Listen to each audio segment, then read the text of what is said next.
What's going on, guys? It is Wednesday and long after 7:30. Nothing new. Um, but sorry, I'm trying to still adjust things. That's better. Had to get my boots off because they are killing me. I'm still partially in uniform. It happens. But yeah, I've seen nothing over on Instagram. Hope you guys do see it over on Instagram. But guys, it is Wednesday at 7:30 ish after whatever.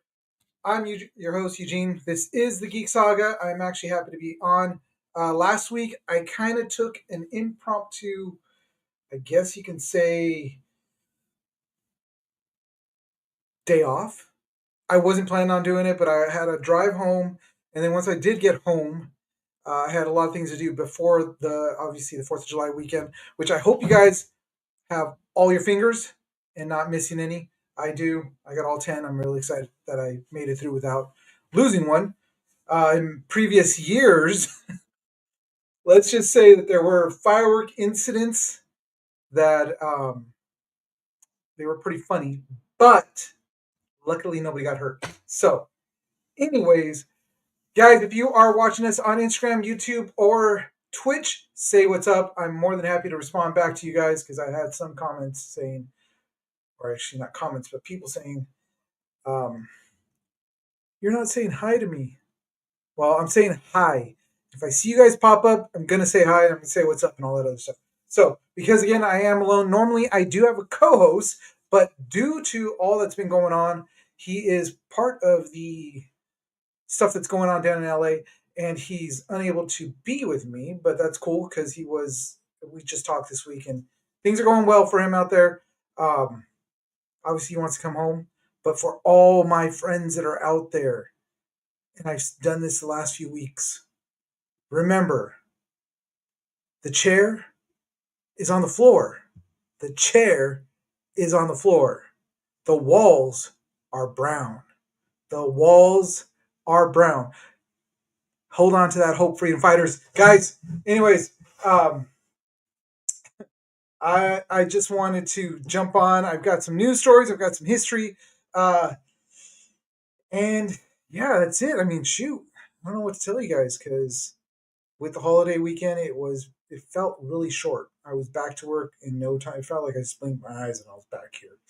And as you noticed, I'm not in my elaborate little setup at home in my studio there, which is a lot of fun to be setting up and hopefully to continue to grow with that. But here I am stuck with this and this lighting.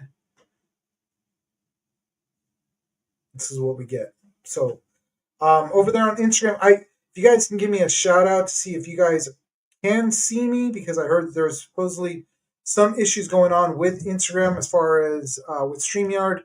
If not, jump over to YouTube and check it out because it's a great place to watch also, and also gets our numbers up. But let us start with, obviously we want to shout out our wonderful affiliates that we do have right now, which is, let's start with this one, which Ulanzi.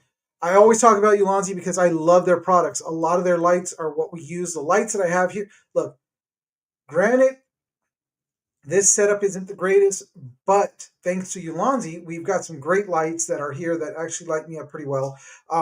So that's what I'm happy about. And a lot of the lights that I do use at home or even out on the go are all Ulanzi lights. So if you guys want some great product with lights, but they also have a lot of other great things that are coming out with, which is our accessories,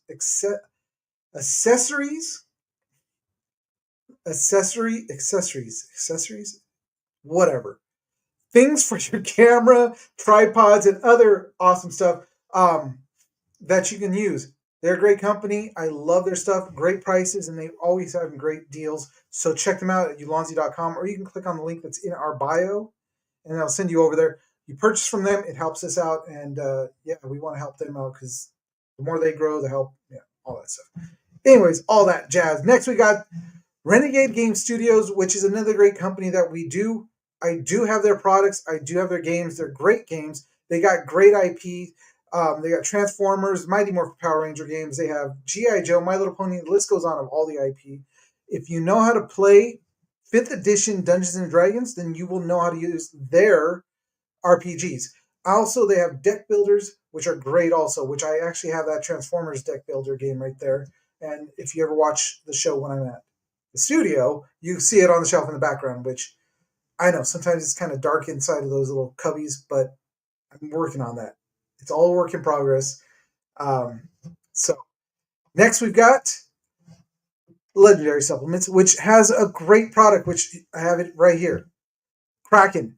This stuff is a focus drink. It is not an energy drink, so you guys know. Because a lot of times, people are like, oh, is that an energy shot? No, it's a focus drink. This helps, and it really does work. I wouldn't back it if I haven't tried it myself. So I've used it when I've got to sit in front of the computer and do a lot of work. I've also used it when I've gone to the range, and it does help.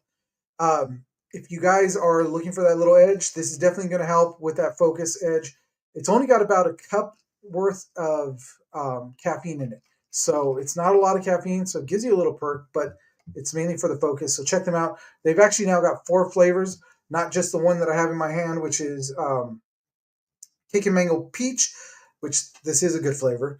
They also have Blizzard Mojito, Sour Pumpkin Grape, and Melon Mallow. So check them out, guys. If you go there, click on their website, add Geek Saga 77 to the checkout, and you get 10% off at your first purchase. So check them out. Great people. Love you, Randy. It's been a while. I got to talk to you. I got to hit you up whenever I get a chance. Next, we got right here, Movo. Movo is another great company, which actually the microphone that you see on screen is the one that's actually on screen. It's the same microphone. They're great microphones. They've got a lot of great products, but we mainly use their microphones. So whenever we go to cons, we have their microphones, and they always work. The phones might not work because that's what we use sometimes, but the microphones are good. They actually work. Our new setup that we're going to have at LA Comic Con, which I'm going to shout out to Project Wishpond Star over there, is going to be amazing, and we're going to be using all Movo microphones. Again, last year we used them. We're going to use them this year, and they work great. So check them out, guys. Click on the link that's in the bio, and it'll send you straight to them, and you can purchase their stuff. Purchase, help me. You help them, help me, help me, help me. Okay, gotcha. All right, one more. No, that's it. And there's a whole lot of me. So there you go, guys. That is who to go check out. Like, oh, you guys like that? Frog Comics. If you guys know the Lost Boys, that's what I had. That I designed that, and it's actually got a really cool back. I'm not going to turn on. But if you guys are looking for that, I'm going to definitely be putting those up real soon. So James, they were great at LACC last year. I know we were. We were amazing. We're going to do it again this year. So, hey, might as well do this since we're talking about LA Comic Con. Look, if you guys want to be in front of the camera, if you've always wanted to do stuff like interview people, have fun doing that, going to cons, guys, hit me up. DM me. We are looking for a crew to build for LA Comic Con. James, I already put in my media for this year, so let's see what happens. I don't see why I wouldn't get them. Maybe I'll even get my industry pass again this year, so I could just like taunt freaking Philippe with it. But if you guys are interested in doing this stuff, hit me up. DM me at the Geek Saga on Instagram, and we can talk. I'm looking for more people. And also to help out on the show itself too would be great, because that's another thing that we need help on. Every so often, myself or David are not available, so we always are looking for an extra co-host and also another point of view. So the other point of view we're actually looking for is a female point of view, because all you get is a bunch of dudes, and sometimes I get dibs on Buckaroo Banzai panel. If they have one, Lupe, I will let you know, and you get over here, and you will be there. I would so have you there. Yes.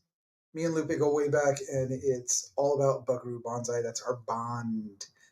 But Yeah, we're going to be going out to LA Comic Con. I'm really excited. We're going to be working a lot more with Project Wish Upon a Star this year.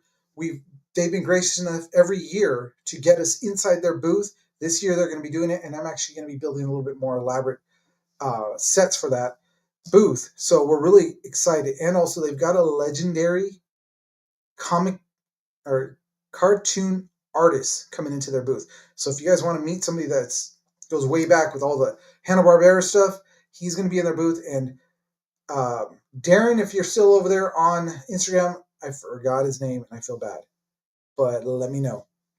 Talk to me. So, anyways, all right, enough of me babbling on. You guys are going to listen to me all this whole time, anyways, babble, which is always great. Um, but what sucks is when I am out here, I don't always get to get everything prepped, and it kind of sucks. But that's where I need a producer. If you guys are interested in doing that, by all means, hit me up. I don't know. I've got 3 people watching on. I think it's.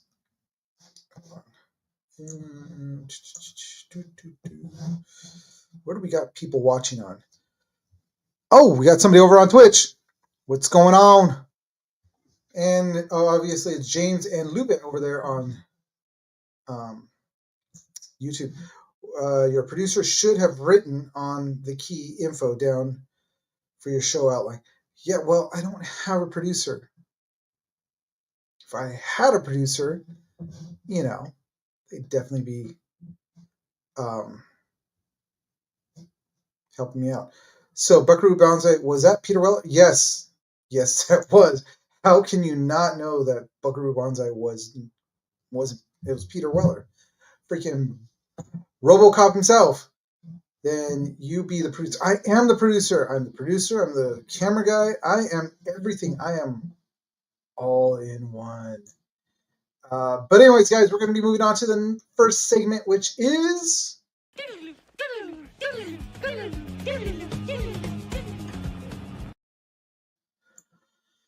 Oh yeah, it's time for some geek news. So let's do this. I got to bring down my show notes so I can have them in front of me, and I can then have you guys still in front of me too, because I need you guys in front of me.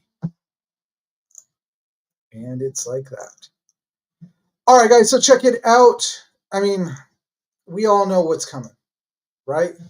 We've been waiting and waiting. I don't want to say it's been anticipating this, but James Gunn's Superman set to soar past 200 million with certified fresh scores matching 1978's classic. Yeah, I am a jack of all trades and dropping knowledge. I am, dude, I am master of none. You are so 100% right. But so we've been talking about this movie for a while because I mean, it's Superman. They're rebooting Superman once again. Okay, so we had obviously the Christopher Reeves Superman, then we had Brandon Roth as Superman Returns, and then the Man of Steel, which was Henry Cavill. But according to fandom out there, Henry Cavill never got the part. I don't know what happened. So Man of Steel, Justice League, it was all just a fever dream. But anyways, there is a lot of buzz about this because this is the first of James Gunn's new DCU. So the dawn of a new DCU. James Gunn's Superman, it isn't just a reboot. What they're saying. Not what I'm saying, what they're saying out there. Just giving you guys, 411. It's the launch pad for the new DC Cinema Universe, officially kicking off Gods and Monsters Chapter 1. So, what's this? What's this man saying? Superman, everybody that's seen it has nothing but amazing things to say. I know, and I'm still skeptical about it, because who knows? Only one Superman in my book. Christopher Reeve is the only Superman I know. Lupin. He's in my book too.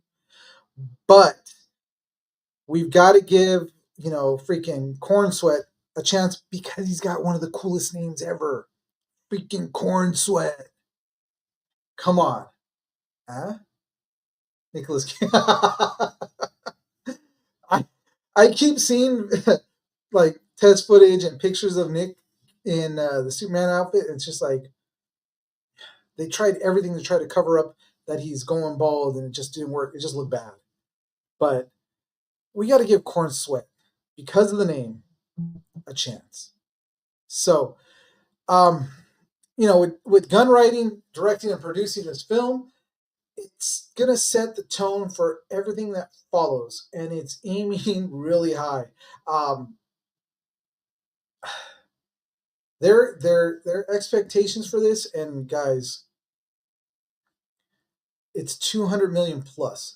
They're hoping to match one of the low end DC movies with this, and they're projecting about 115 million to 130 from just US alone. So that means that they're hoping to get most of the support here, but I don't know.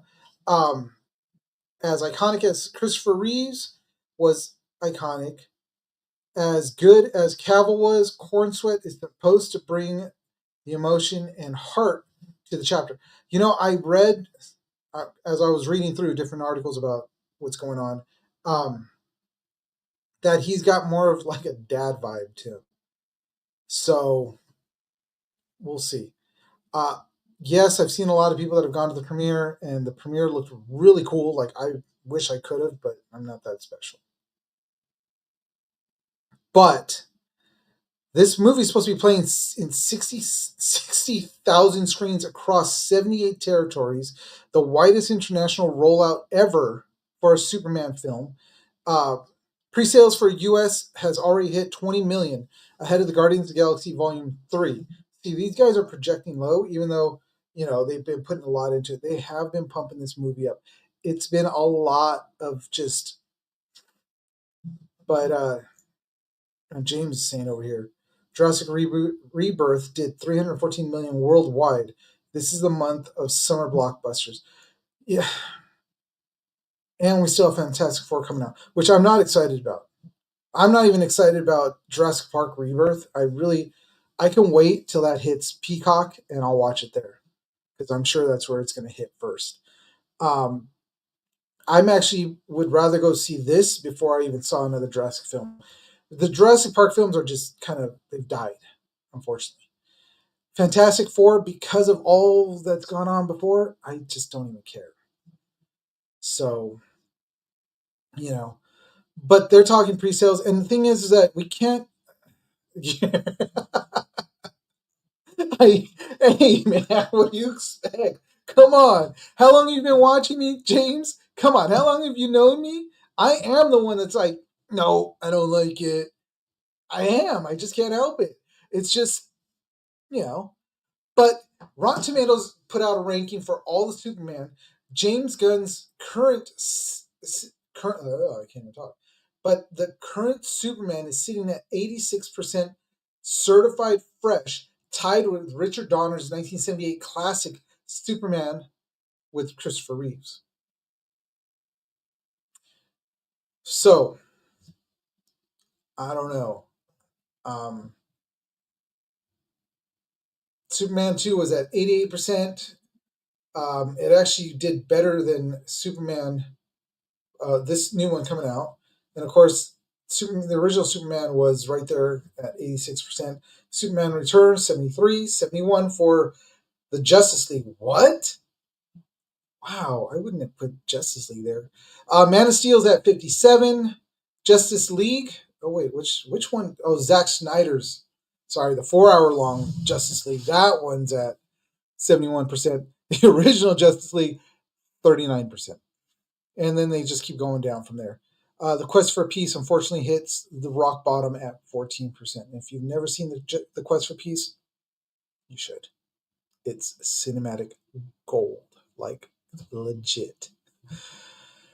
But I mean, critics are already saying that the course correction when it comes to the Superman characters and mythology and all this other stuff is building up to be that blockbuster that it should be. The blockbuster that it was when it first originally came out to the blockbuster that it is now. We'll see. I mean, it comes out officially this weekend. So Am I going to go see it in the theater? I mean, no, not this weekend for sure. Maybe I'll go see it in a theater. I just don't like being around people. You get excited for Cowboys of Moon Mesa, but poo poo on James Gunn. Yes, I do. I do get excited for Cowboys of Moon Mesa. I mean, it was a cool cartoon. They had great toys, and I have to say that my friend Brian Volkweiss. Yes, I did say that. My friend Brian Volkweiss, because he is my friend James. And the company Nacelle is an amazing company. So yes, I'm gonna get excited for Cowboys of Moo Mesa. They haven't poo pooed on me yet. So Superman has, but we will see what happens. James Gunn is gambling a lot by starting off this whole series with Superman. Because if you guys don't know, there's 8 other films that are going to be coming out. He's already put out the list of all the films and cartoons and everything, all tying together. Um, but we'll see, because he is he's literally digging into the trash, and he does this well. So I'll give James Gunn this in trying to pull out that turd and polish that up. Hopefully, he can turn it into a sculpture and it shines. But we're gonna have to see. So he's gambling on a lot. But what we're hearing, technically, it already started with Creature Commandos. Yeah, right. You're right. It did technically start with Creature Commandos, which I did watch and was actually really good. So I'll give them that. But now we're going into a realm where DC always fails. The the movies. They've done well on the small screen, but oh man, sorry. Big screen? I don't know. Thank you, James. Thank you. But this isn't just another superhero flick. What it what it is, it's the first step in something much bigger. What I'm hearing is the fans can feel it, but for sure, with strong buzz, global excitement, and the Rotten Tomato scores worthy of the Cape. Superman 2025 is reminding everybody what the House of L really stands for. It stands for hope. Hey, L, Eugene, Lassos, L, L. Anyways, all right.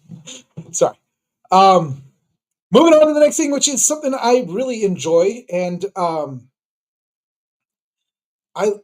I'm not ashamed to say it. Phineas and Ferb. I love Phineas and Ferb. It's a great cartoon, and I actually got to meet the voice of Ferb, which David is amazing. David Arian. I hope I'm saying his last name right. Super cool dude. Gave us one of the best interviews in a long time. Gave us all all his voices all in one interview, and it was awesome. Loved hearing his what do you call it? Um, his Arnold Schwarzenegger impression. So, but for those of you guys that are out there that are not just Phineas and Ferb fans, but also Gravity Falls, which I have a little Gravity Falls fan at home. She's obsessed with that show, and she's got all the books and everything, but she loves it. But the multiverse is real. Phineas and Ferb is going to be meeting Gravity Falls.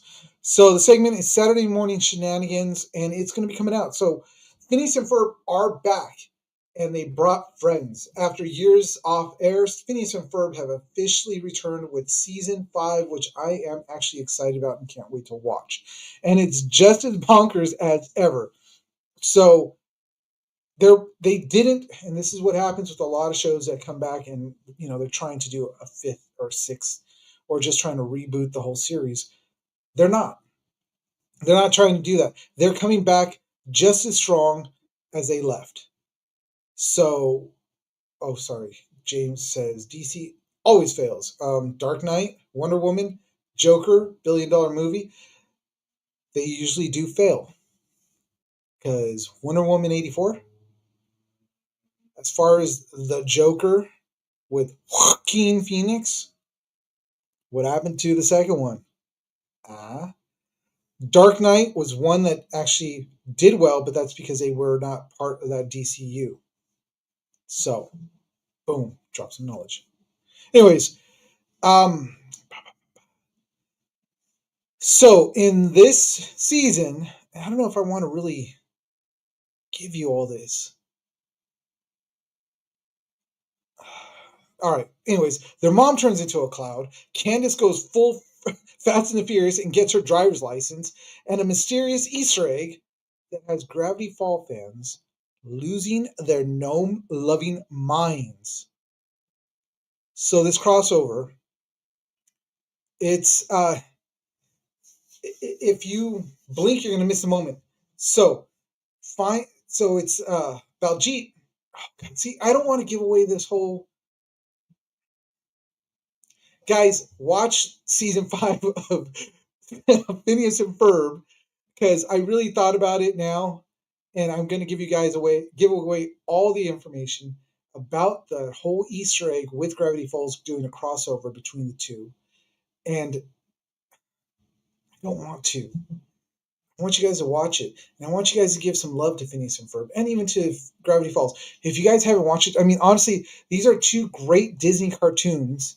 And I do mean great that they put out. And it's been a while since Disney's actually done something really good. And as far as cartoons, before I hear James say, well, what about this? I'm talking about their cartoons. All right. These cartoons are fun for both children and the adults that are watching with the children. So I'm not going to watch it unless you tell us what the Easter egg is. I'm not going to tell you what the Easter egg is. You got to hook us up. I can't. I'm telling you right now, Baljeet, he finds something in the garden, and it looks suspiciously like. And so James Gunn is going to be putting the bat suit on Alan Richmond. I'm not going to tell you. They're not going to be interested in to watch. Be interested. Watch it. My buddy over there, David, I call him buddy even though I met him once, but he did say bye to me as he was driving away from the con. Um, that's his show. Give him some love. Show some support. Watch it. It is a great show. I'm literally teasing this up, so you guys got to go and watch it. But, and also, come on, their mom turns to a cloud. Candace goes full Fast and Furious. She's got her license. Holy crap! She went from squirrels in her pants to driving. I wonder if squirrels in her pants refers to. Anyways, um, yeah. In recent statements, Disney reveals we're in conversations with Alex, which is Herrick, Hyrick, Heisrick, Herrick. I can't say it. You know how I am with names. About publishing a book with Disney on his project and um, some shorts. While no Gravity Falls sequels have been announced, its characters keep reappearing. They keep reappearing in different places. Um, so Grunkle Stan and Stanford Pines popped up in the Chibiverse. Now there's another cameo in Phineas and Ferb. See, I almost told you guys, but I'm not going to. So you guys got to definitely watch it. It's showing that Disney cartoons are all connected. There is a multiverse even there. Now you guys got to watch it. What are my final thoughts on this one? Whether this is a cheeky nod or the beginning of something bigger. One thing is clear. Disney fans are ready for the Mystery Shack to open its doors again. Rise, rise. And with Phineas and Ferb back in full force, there's no better time to start connecting the dots across these animated worlds. So go check it out. Would you guys, and I'm going to put this out to you guys, would you guys actually, and I know most of you guys are adults and you're like, what the hell is he talking about? But hey, would you guys watch a Gravity Falls Phineas and Ferb crossover movie? I would. but that's just me. So, anyways, we're moving on to the next story, which I started. Anyways, Alan Richardson as Batman. What is the man who said that I will be Batman for free going to get his chance to suit up? Ooh. So, we kind of got something from James Gunn, recent DCU updates for this, and it's looking like this is happening. Which, personally, I want to see this big dude in the bat suit. He's already played one other character in the DCU, which was Hawk. If you guys have never seen uh, Titans, check it out. It's on Max, or I think they've rebranded again to, I think it's HBO Max, or is it Max HBO? I don't know what it is. HBO's channel streaming has Titans. Check it out. A buddy of ours from the show, that a buddy of the show, Richard Haddon, which guys check out his podcast, which is Richard Haddon's Paranormal Bookshelf. It's a great podcast. I love listening to him tell his stories about how the books that he read as growing up basically connect to his life back then, and even the ones that he's read even more recent. And there are a lot of really great books that he talks about. So check him out. Titans. Alan Richardson, if you guys don't know who he is obviously, like I said, he's Hawk in that show, but he's also Jack Reacher from the show Reacher. Love the show. Alan's got some really good comedic timing when he actually does some comedy. So he's actually a really great actor, and to know that he's going to be putting on the bat suit, it must be blowing his mind away that he's like, oh my god, this is a chance for me to do it. So who will be the new Batman? Possibly, I'm saying Alan Richardson for the new Brave and the Bold. That's going to be directed by Andy. I'm gonna Machete, something. That's where they're going to be actually introducing the new Dark Knight. But as of now, script is in progress still. No official casting, even though they're saying it's leaning heavily towards Alan Richardson. No release date set, but again, we're looking at this behemoth of a dude um, as playing the part. I mean, the fan is sorry, it's gaining momentum in the fan casting sphere, and recent fans art piece by I'm not even gonna try to say his name, but is depicting him in the full suit. So, I mean, you think about it. He has already played Aquaman in Smallville, Hawk in Titan, and obviously he's Jack Reacher. So why not put the man in the actual costume? The dude's big enough, even though he's a little bit bigger than what he should be. I think if it's in the comic books, he's supposed to be 2 inches shorter than Superman, and which means that Batman is supposed to be 6'2". I think Ellen is like 6'4", 6'5". I don't know how big Corn Sweat is. So he's got the action chops. He's got the fan following. He wants the role. Like I said, he's openly said that he'll do it for free. But what do you guys think? Is this a guy that you'd want to see donning the cowl? Let me know. I mean, shoot, casting just it hasn't officially begun. Even though now James Gunn is behind the whole Richardson thing and saying I probably am going to take him because he looks good. Um, Gunn has already emphasized this will be a father son story focusing on Batman and Damon Wayne, Damon Damon Wayne as Robin, not Damon Wayans. We don't want to see that. That would just. Although, wasn't there? Which Wayans was it that they were talking about? What it was Marlon Wayans who was supposed to play uh, Robin in Batman and Robin, but that just fell apart. No, yeah, we already got we already got Damon Wayans as a superhero, which was Handyman. But we will not see him donning any cowl anytime soon. So, anyways, final thoughts. Alan Richardson is more than just a fan favorite pick. He is a legit contender. If DC wants to, you know, wants a grounded, intense, and battle tested Bruce Wayne, this is the man for them. With his track record in genre work and fan support rising, he could bring a fresh yet familiar edge to the DCU's Cape Crusader. What do you guys think? I have not seen anything, but I mean, again, we've seen his chops in action films, so we'll see what he does. We'll see what happens. I guess it's another movie we're going to be kind of like watching out for, just like we watched out for the whole Superman thing with Corn Sweat.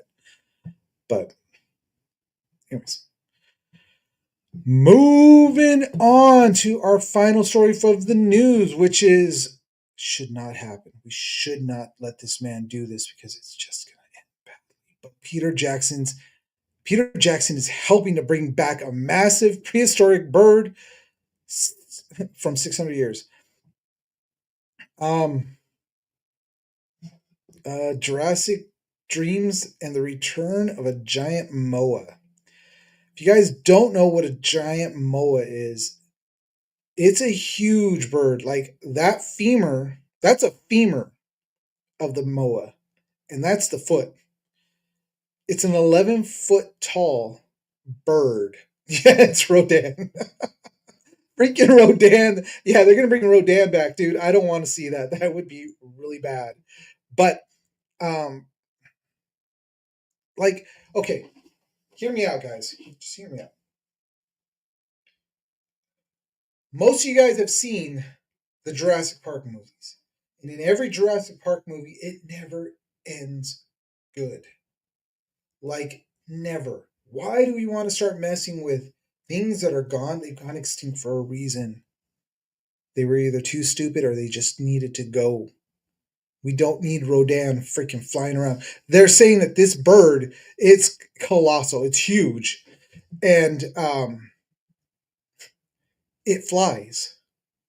You wouldn't think that a bird that big can fly. It's oh wait, no, sorry, take that back. It's flightless, so we're okay.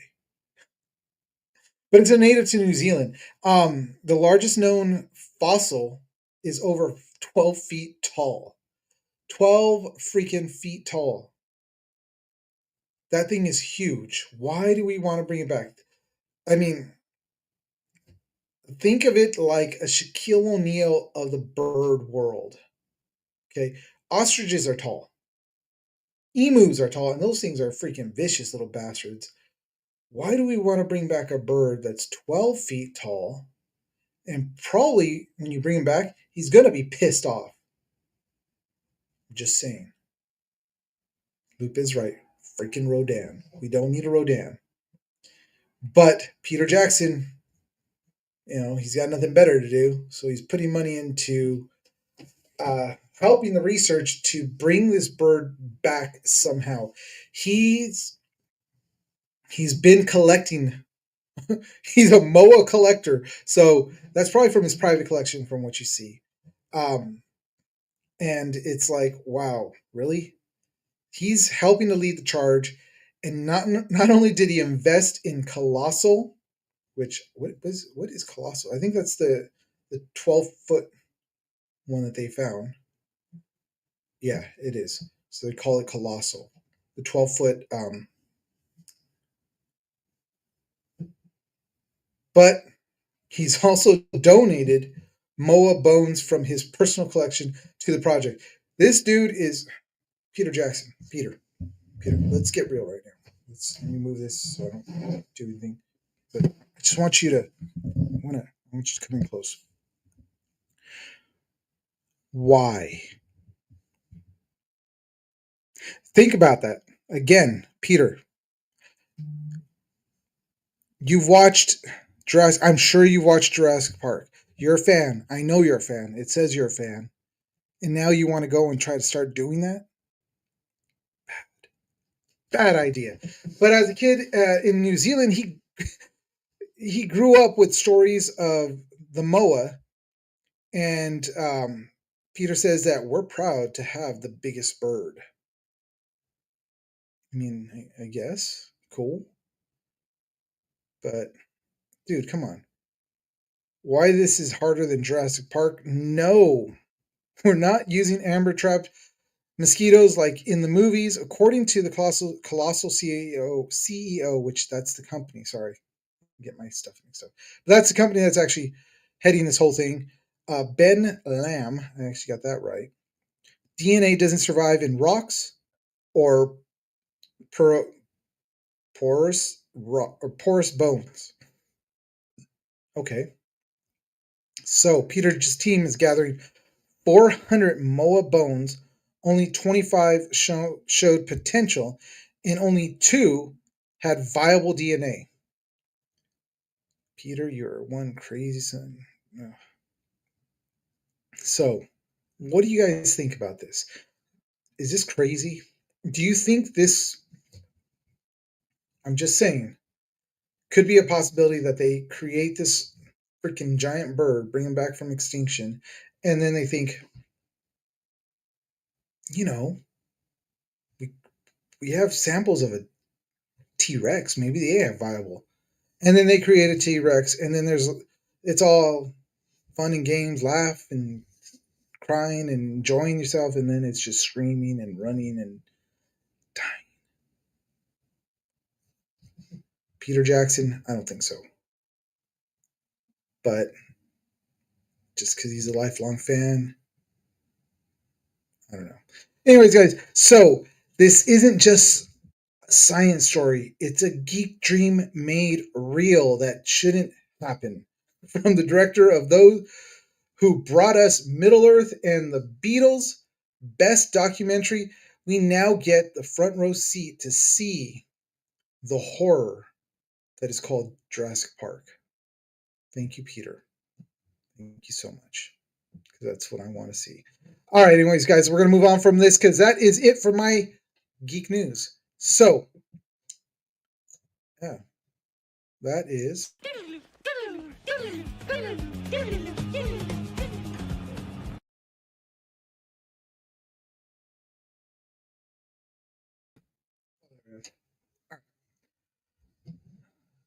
I don't know, guys. I don't know about you, but I don't want to see it. I mean, it looked great on screen. It was really cool to see a T Rex running through the forest and there was actual people there. But I think in real life, I'd crap my pants.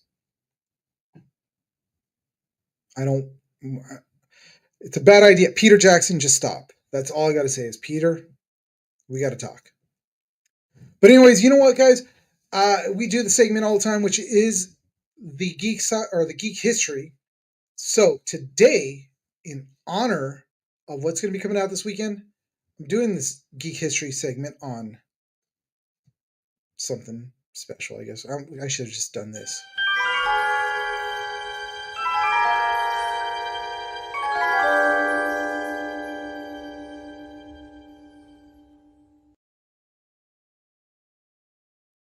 So this week in geek history, we are going to dive into Superman. I actually truly do this. Okay, so I may talk crap about like the DCU. I do talk crap about the DCU. I talk crap a lot. I talk crap about a lot of things, but in particular the DCU.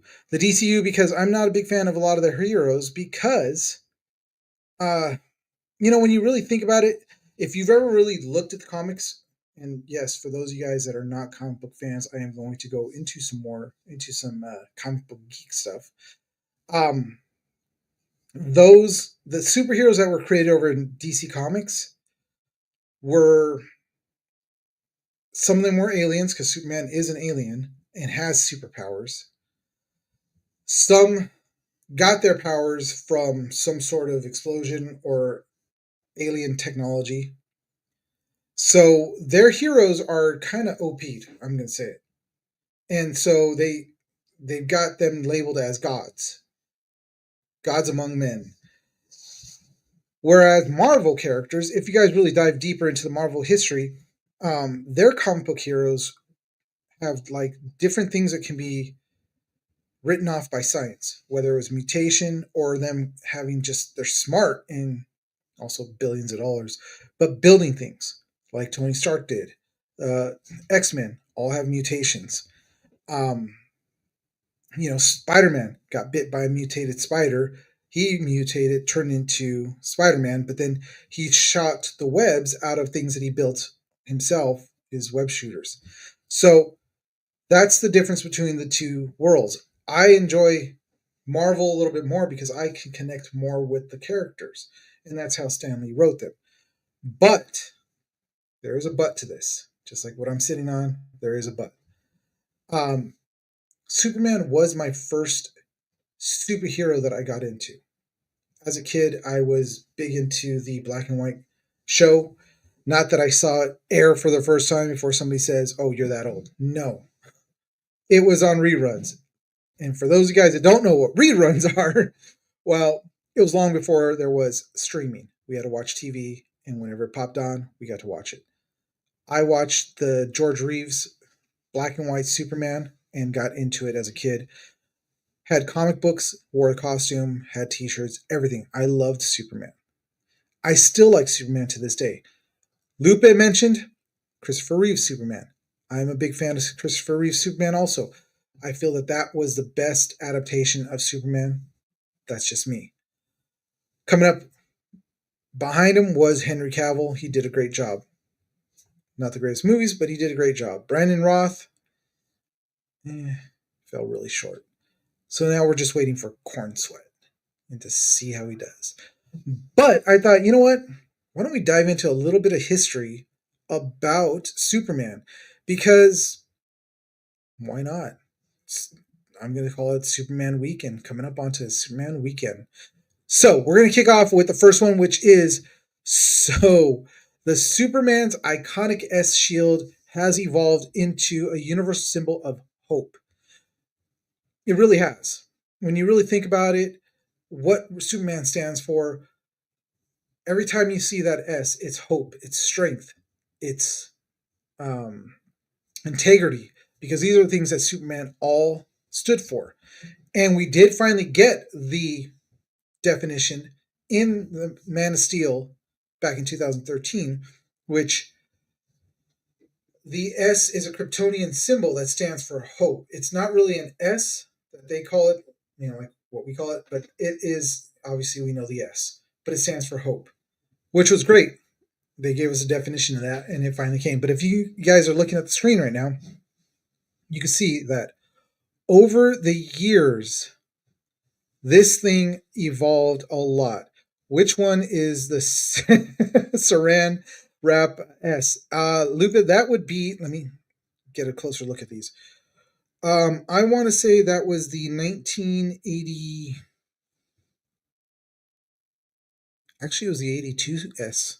That's the one he turned into, that giant saran wrap that engulfed the General Zod and his crew. I didn't even know that was possible. He just pulled that thing off, so it's like hit him up. But we now have an idea of what that S stands for, and that stands for hope. But yeah, it took all the way till 2013 for us to finally figure out, it's not an S, it's just a symbol. Next, we've got this character, Superman, single-handedly launched the superhero genre, influencing the creators of characters like Batman, Captain America, and even Goku from Dragon Ball Z. So when you really think about it, guys, Action Comics, oh my god, which one was it? Action Comics number 1 was the birth of Superman. Prior to that, we didn't have superheroes. We didn't have anything like him. So Joel Siegel and I'm drawing a blank on his name. Anybody can help me out. The creators of Superman created this character. And obviously he had superpowers. He was faster than Speeding Bullet, more powerful than a locomotive, can leap tall buildings in a single bound. He was Superman. Shot lasers out of his eyes, stopped bullets against his chest. he was able to freaking fly fast enough to spin the world backwards and turn time back and save Lois. If you guys have never seen Superman 1, he saved Lois that way from the earthquake. But he is a reason that we have all the superheroes that we have today. They didn't all have the same powers, but he launched the superhero genre. So, thank you, Superman. Next, we've got. So, his first live action appearance was 1948's the 1948 film serial, portrayed by Kirk Alyn, but George Reeves brought him to TV fame with the 1950s version, and that was followed by Christopher Reeves, whose 1978 portrayal became the gold standard. So there you guys are. Christopher Reeve is the gold standard for Superman. He had that wholesome feel to him, and also that strength that he had also when he was in the suit. So, but his first appearance was 1948. If you guys didn't know that, there you go. Those are some shots from the actual original serials that they didn't air on TV. They actually were played in movie theaters prior to other movies. And also there are those like Saturday matinees where they'll put all the movies together for the kids that old people would remember. I don't know. I never. Yeah. But there you go, guys. We've actually had 1, 2, 3, 4, 5. We're coming up on number 6. Unless you count, obviously, there was Superman and the Adventures of Superman and Lois with Dean Cain. So that's actually 7. And then there was the new one, which I can't remember the actor's name, but that was the one about him and with his kids and all that stuff that's on Max. That's number 8. And then you also have Wellington, who played him on Smallville, which is 9. Am I missing anybody? Any other versions? I think that was it, huh? Yeah. So we've had 9 versions of Superman, and I'm counting Corn Sweat as in there. We've had a lot of Supermans. Next, we have. Oh, I just scrolled past that.